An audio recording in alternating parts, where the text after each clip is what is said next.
नमस्कार मंडळी, पुन्हा एकदा स्वागत आहे नेहावेज ट्रॅव्हल टेल्समध्ये. पट्टडकलची भव्य मंदिरे पाहून आम्ही निघालो आणि अवघ्या 20 मिनिटातच ऐहोळेला पोहोचलो. छोटंसं गाव पण इतिहास मात्र मोठा. चालुक्यांची पहिली राजधानी म्हणून याचं प्रचंड महत्त्व आहे. मंदिरे वास्तुकलेचा पाया इथूनच रचला गेला, म्हणूनच ह्याला भारतीय मंदिर वास्तुकलेची प्रयोगशाळा असेही म्हटले जाते. ऐहोळ्यात तब्बल 125 मंदिरे आहेत.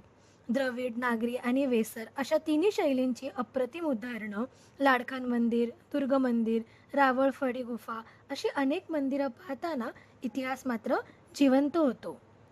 शिव मंदिरात पाऊल टाकताच वातावरण प्रसन्न होतं. गर्भगृहातील शिवलिंगासमोर उभं राहिल्यावर मन शांत होतं. आणि कमल मंदिर मात्र कमालच आहे. कमळाच्या आकाराचं असलेलं हे कमल मंदिर सुबक शिल्पकलेने मंत्रमुग्ध करणारं होतं. इथे प्रत्येक मंदिर पाहताना जाणवतं आपण फक्त प्रवास करत नाही, तर चालुक्यांचा वैभव आणि त्यांचा इतिहास जवळून अनुभवत आहोत. चला तर मग मंडळी, भेटूया आपल्या पुढच्या व्हिडिओमध्ये हम्पी आणि बदामी याबद्दल अधिक जाणून घेण्यासाठी.